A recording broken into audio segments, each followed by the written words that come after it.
Sebuah kebahagiaan tersendiri ketika tadi masuk di ruang utama Gereja Immanuel dan disambut dengan orgel dan iringan lagu yang tiap biasa kita dengar, Ode to Joy.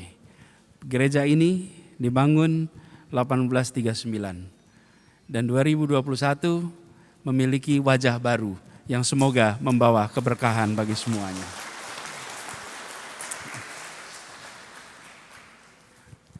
Mendengarkan sambutan satu persatu, 4 sambutan itu, semuanya menyampaikan ungkapan hati yang ditangkap dengan hati juga. Bukan sekedar didengar dengan telinga dan pikiran, tapi ditangkap hati. Saya rasa kita semua merasakan itu. Mirip dengan Ode to Joy yang tadi dinyanyikan. Ludwig Beethoven tidak pernah mendengar lagu yang digubahnya. Karena dia tuli pada saat lagu itu digubah. Tetapi semua yang mendengarkan 1824 itu kira-kira kalau dihitung dari sekarang itu 197 tahun yang lalu ketika pertama kali dinyanyikan, pertama kali ditampilkan. Dan semua orang berdiri merespon Ode to Joy. Apa yang terjadi?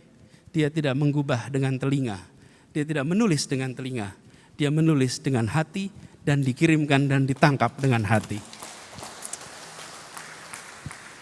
Tadi saya sempat tanya pada Pendeta Michiko, ungkapan sukacita ya tadi atas lagu ini. Hari ini hari sukacita bagi semuanya. Kami di Pemprov DKI Jakarta merasa memiliki tanggung jawab konstitusional untuk melaksanakan ini.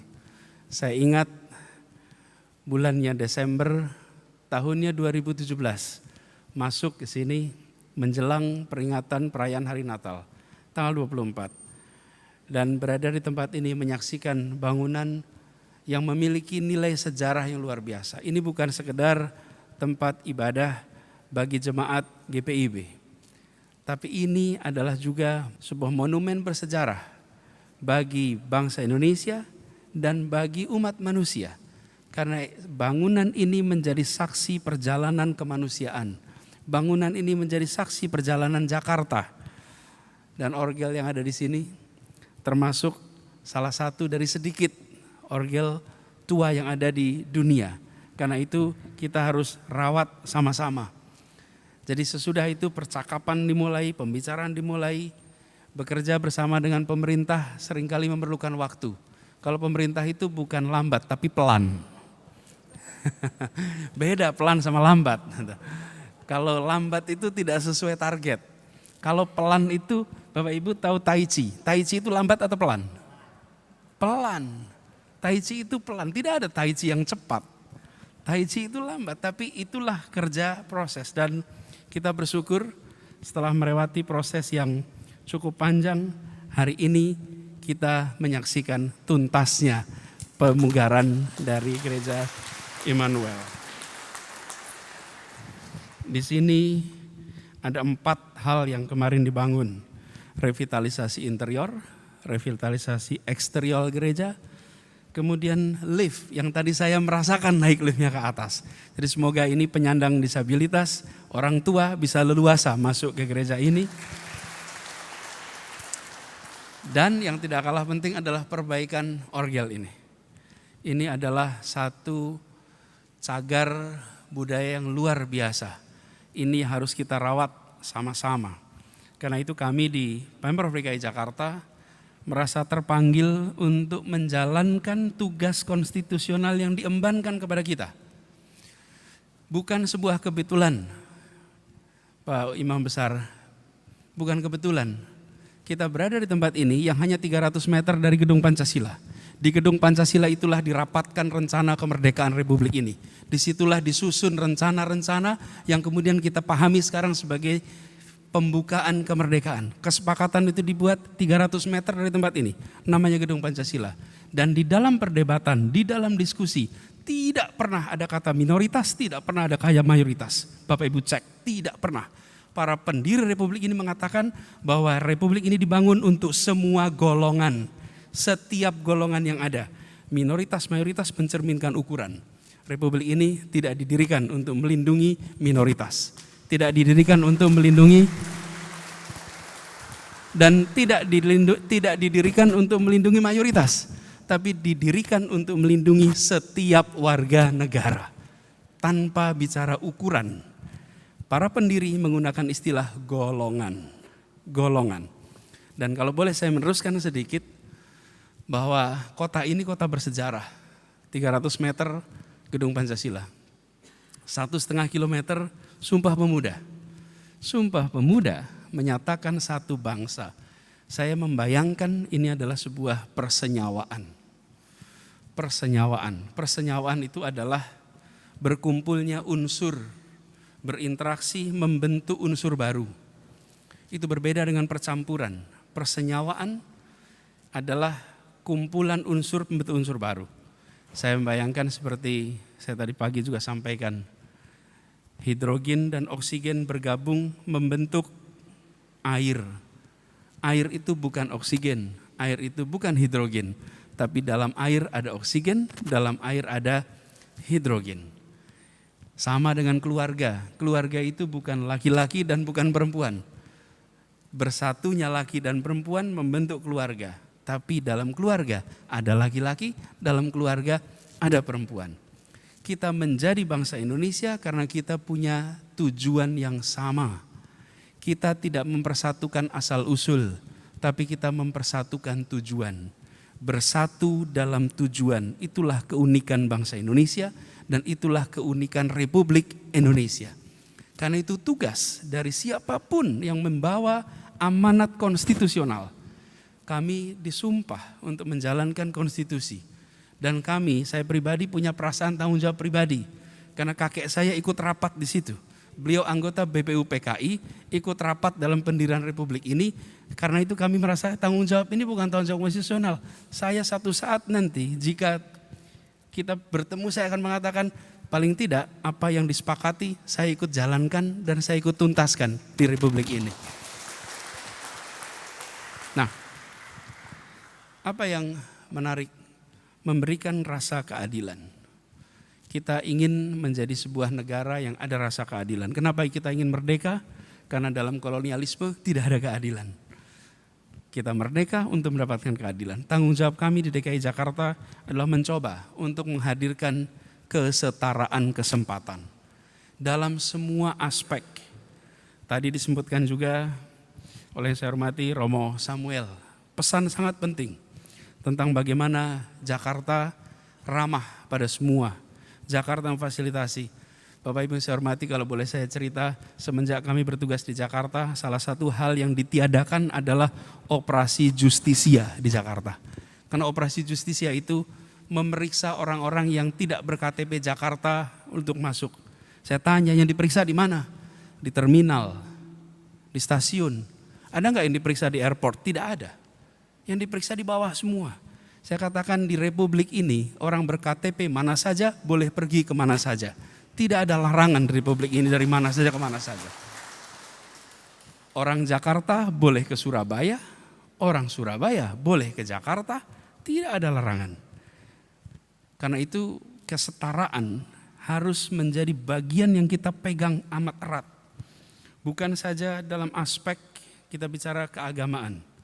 Ketika kita bicara tentang Indonesia yang bineka, saya sering garis bawahi, kebinekaan adalah karunia Tuhan. Kita syukuri kebinekaan itu sebagai kita mensyukuri karunia Tuhan. Tapi tunggal itu hasil kerja kita. Tunggal itu hasil usaha kita. Karena itu kalau ada kalimat bineka tunggal ika, kata kuncinya adalah tunggal. Karena yang bineka itu karunia Tuhan. Tapi yang tunggal hanya di negeri ini kita bisa menemukan bersatu seperti tempat seperti ini. Bayangkan jika kita tidak memiliki bahasa persatuan. Barangkali pada acara peresmian hari ini kita menggunakan headphone, Mbak. Karena di belakang sana ada penerjemah-penerjemah. Karena kita semua berbicara dengan bahasa yang banyak sekali. Lihat di Eropa, bahasa resminya 24 bahasa. Lihat ke India, ya bahasanya yang secara resmi itu ada 2 yang diakui, tapi 22 yang diterima sebagai bahasa nasional. Betapa sulitnya kita membangun tunggal. Indonesia tidak. Karena itu kami di Pemprov DKI ingin menerjemahkan itu bukan dalam bentuk seminar, bukan dalam bentuk diskusi, tapi dalam bentuk praktek kebijakan yang dirasakan oleh masyarakat. Ini kemudian kami bersyukur bahwa di Jakarta rumah tempat-tempat bersejarah bagi agama Islam, Kristen, Katolik, Buddha memiliki tempat-tempat bersejarah. Konghucu, semua tempat-tempatnya itu usianya ratus tahun. Karena itu kami di DKI Jakarta merasa punya tanggung jawab, ini tidak boleh diembankan tanggung jawabnya kepada jamaat masing-masing. Karena nilai yang harus dikelola tidak kecil, cukup besar. Biarkan yang dari jamaat untuk jamaat, tapi yang warisan lintas zaman, biarkan itu menjadi tanggung jawab dari negara untuk mengurusnya. Jadi ini adalah satu contoh Gereja Immanuel yang sekarang kita syukuri tuntas. Sekarang sedang dalam proses juga Gereja Sion. Gereja Sion itu 1695 dibangun. Lalu Masjid Al-Mansur 1717 itu dibangun. Lalu di sini 1839 ini dibangun. Kita ingin warisan-warisan ini semua dijaga. Dan ini semua kita kerjakan dengan semangat tadi. Semangat untuk kita menjaga persatuan. Karena kita semua berada di tempat ini punya spirit persatuan. Dan ini salah satu peresmian dari sebuah pemugaran yang amat unik. Kenapa? Karena ikon 3-nya ada di sini. Gereja Immanuelnya di sini, Masjid Istiqlalnya di seberang, seberangnya lagi katedral. Tempat apa lagi yang kita bisa merasakan 3 dalam satu lokasi kecuali di sini? Semuanya punya sejarah, semuanya punya catatan perjalanan. Kami berharap apa yang hari ini kita sama-sama resmikan akan bisa dimanfaatkan dengan sebaik-baiknya. Biarlah nanti menjadi catatan, 1839 itu dibangun, 2021 ini direnovasi, dan hitungan tahunnya ratus tahun. Entah kapan nanti generasi anak cucu kita akan kembali melakukan penjagaan atas tempat ini sebagaimana kita menjaga hari ini. Tapi yang penting generasi ini kita tuntaskan tanggung jawab kita. Kami berharap nantinya ini terus GPIB Immanuel menjadi bagian dari yang menjaga perasaan kebersamaan, perasaan persatuan, perasaan keteduhan, ketenangan. Dan ini nantinya bisa menjadi contoh seperti disampaikan oleh Pak Imam Besar. Nantinya depan ini akan ada gambir, akan direnovasi juga Pak. Dan waktu itu saya sampaikan kepada tim di KAI. Saya sudah sampaikan beberapa catatan bagaimana renovasi di sana harus bisa menjadikan tempat itu terintegrasi dengan Immanuel, terintegrasi dengan Istiqlal dan Katedral Gedung Pancasila. Itu sebagai satu kesatuan karena ini tempat yang bisa dikatakan tidak ada duanya di Indonesia. Kepada para jamaat saya ingin sampaikan selamat. Mohon ini semua kita jaga sama-sama. Kami ikut menjaga, ibu bapak ikut menjaga supaya tempat ini terus terawat dengan baik. Dan yang tidak kalah penting, tempat ini menjadi mata air jernih untuk persatuan dan kesatuan di kota kita. Izinkan saya mengakhiri dengan menyampaikan kalimat peresmian dengan rahmat Tuhan Yang Maha Esa pada hari ini, hari Senin, 20 Desember 2021, revitalisasi bangunan cagar budaya Gereja Immanuel dan lingkungan komplek bangunannya secara resmi dinyatakan selesai. Terima kasih. Bersepeda bersama dari Palmerah, mengayuh jauh sampai Kota Tua. Gereja Immanuel kini semakin megah, semoga membawa kedamaian bagi semua.